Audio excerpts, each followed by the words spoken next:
লালপুর শহরে মনীষ তার স্ত্রী পূর্ণিমা আর মেয়ে কান্তিকে নিয়ে থাকত। মনীষ একটা বড় কোম্পানিতে চাকরি করত, আর কান্তি ওইখানের প্রাইভেট স্কুলে পড়াশোনা করত। পূর্ণিমা সারাদিন ঘরের কাজে ব্যস্ত থাকত। তখনই ও পাশের বাড়ি থেকে খুব হালচাল হাঙ্গামা শুনতে পায়। ওহো, এই বাড়িটাই নতুন কেউ এসেছে মনে হয়। যাক, ভালোই হলো। এরকমের তো বাড়িটা ফাঁকাই পড়েছিল। তারপর ও আবার ঘরের কাজে লেগে পড়ে। কিছুক্ষণ পর কান্তির স্কুল ছুটি হবার সময় হয়ে যায়। পূর্ণিমা বাইরে বেরিয়ে কান্তির আসার অপেক্ষায় থাকে। তখন দেখে যে কান্তি একটা মহিলার সাথে গল্প করছে। নমস্কার, আমি মিনা। নমস্কার, তুমি কি এই বাড়িতে নতুন? হ্যাঁ, আজই এসছি আমি এই বাড়িটায়। ও তাই, আচ্ছা, এখন আমি চলি, পরে দেখা হবে। তারপর পূর্ণিমা কান্তিকে নিয়ে বাড়ি চলে যায়। সন্ধ্যের সময় যখন মনীষ বাড়িতে আসে, তখন পূর্ণিমা তাকে ওই পাশের বাড়ির মিনার কথা বলে। দেখো পূর্ণিমা, ভালো মন্দ এরকমই কাউকে এতটা বিশ্বাস করো না। সবসময় নিজে সতর্ক থাকবে। আরে কি যে, তুমিও না টিভিতে সিরিয়াল দেখে সব সময় শুধু উল্টাই ভাবো। আরে মিনা ভালো মহিলা। আমি তোমার ভালোর জন্যই বললাম, এবার দেখো তোমার ইচ্ছা। তারপর পাশের বাড়ির মহিলা মিনার সাথে ওদের বন্ধুত্ব হয়ে যায়, আর ওরা একসাথে বসে গল্প করতে লাগে।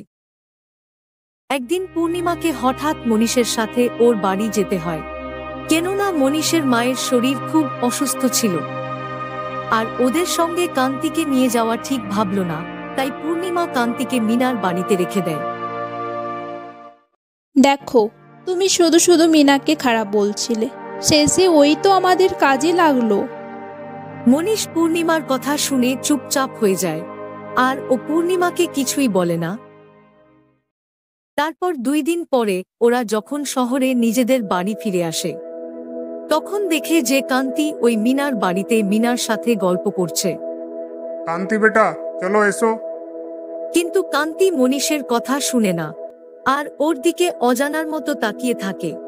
কান্তি, কি বললাম, চলো এখান থেকে। এ এমনিতে মানবে না, দাঁড়া।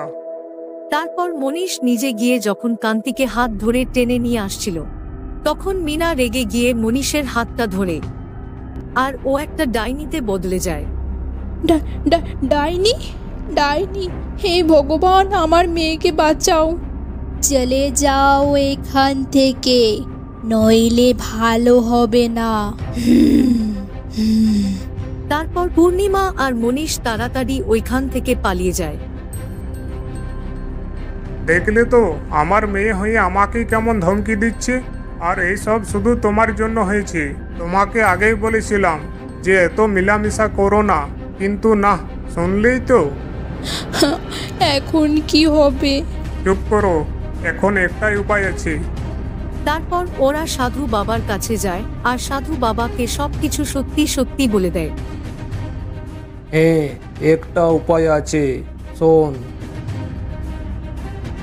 তারপর সুযোগ দেখে সাধু বাবার কথা মতো ডাইনির ঘরে চলে যায়, আর ওই বাক্সটা খুঁজতে লাগে যার কথা সাধু বাবা ওদেরকে বলেছিল। চলো তাড়াতাড়ি লুকিয়ে পড়ি, ডাইনি আসছে, এখনই আমাদেরকে দেখে ফেলবে। পূর্ণিমা আর মনীষ তাড়াতাড়ি গিয়ে দরজার পিছনে লুকিয়ে পড়ে। এই বাক্সের মধ্যে আছে মনে হচ্ছে, তাড়াতাড়ি তুমি বাক্সটা ভেঙে ফেলো, নইলে ডাইনি চলে আসবে।